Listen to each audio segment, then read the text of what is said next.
wonder if romantic relationships are getting increasingly more difficult to navigate these days? Why fewer couples are getting married, and later than ever before? Time for a crash course on the economics of sex.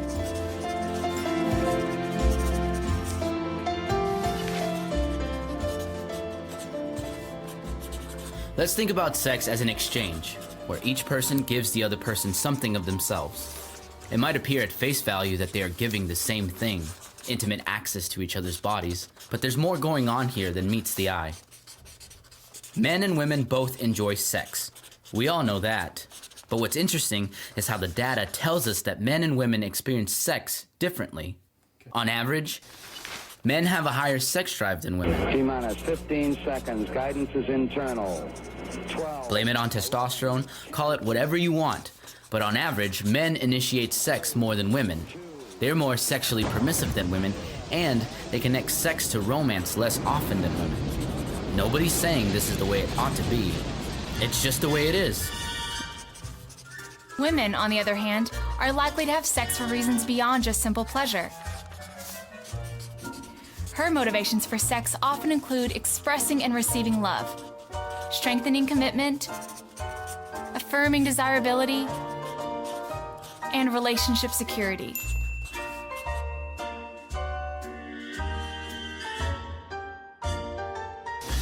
So in an exchange relationship where men want sex more often than women do, who decides when it will happen? She does, of course.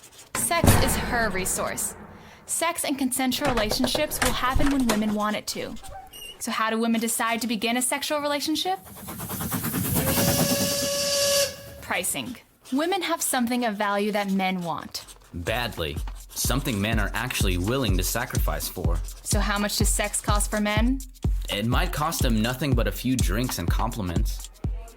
Or a month of dates and respectful attention.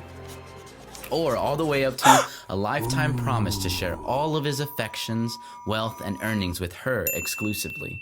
The price varies widely. But if women are the gatekeepers, why don't very many women charge more, so to speak? Because pricing is not entirely up to women. The market value of sex is part of a social system of exchange, an economy, if you will, wherein men and women learn from each other. And from others. What they ought to expect from each other sexually. So sex is not entirely a private matter between two consenting adults. Think of it as basic supply and demand. When supplies are high, prices drop. Since people won't pay more for something that's easy to find.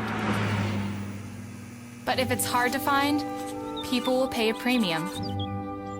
And the same rings true with sex. Men know that sex is cheap these days, if they know where to look. So how did we get here? How did the market value of sex decline so drastically? Economists often speak of technological shocks that dramatically alter markets. Take pesticides, for example. Pesticides revolutionized agriculture, enabling its mass production on a level unparalleled in the history of human civilization.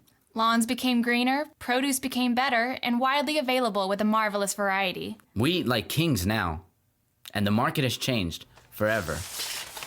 Here's another example.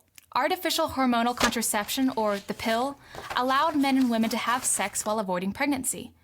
This was a technological shock that forever altered the mating market by profoundly lowering the cost of sex. It didn't change overnight, but the effects have been, one might say, revolutionary. Before contraception, sex before marriage took place during the search for a mate, someone to marry. Sex didn't necessarily mean marriage, but serious commitment was commonly a requirement for sex. Sex was oriented towards marriage. Don't believe people who say your great-grandparents were secretly as casual about sex as your friends are. They weren't, because to mess around with sex eventually meant, well, becoming parents. Remember the example of pesticides? It turns out that they had unforeseen effects that are wreaking havoc on the environment and weakening the natural ecological systems that we depend on. Scientists believe that because of pesticides, the bee population is dropping at an alarming rate. 1/3 of all the food we eat depends on those bees for pollination.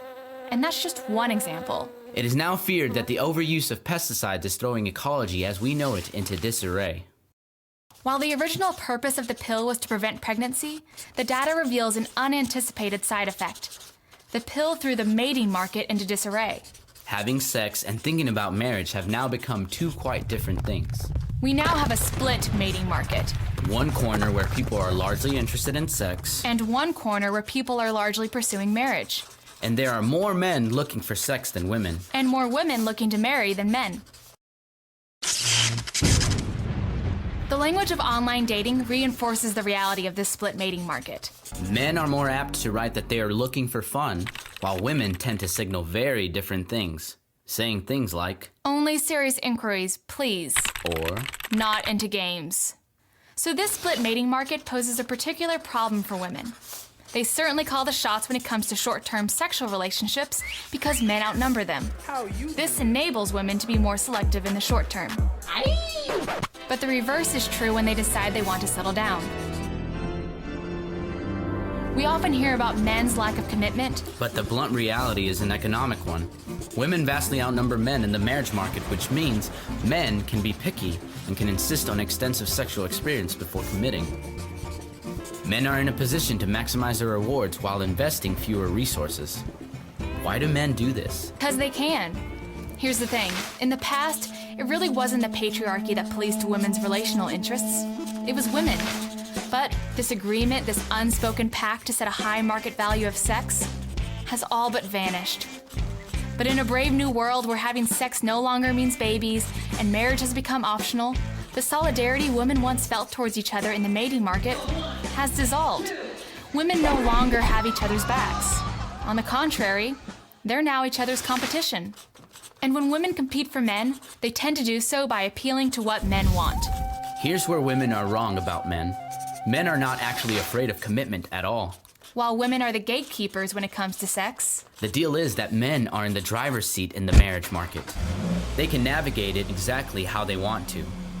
And unlike women's fertility, men's virility doesn't expire by 40 or 45 or 50 or even 60. Well, hello, young lady. So what's the rush? Talk about having the upper hand. So it should come as no surprise that the average age of first marriage in the United States continues to rise, and that the share of Americans between the ages of 25 and 34 years old who are married is continuing to drop.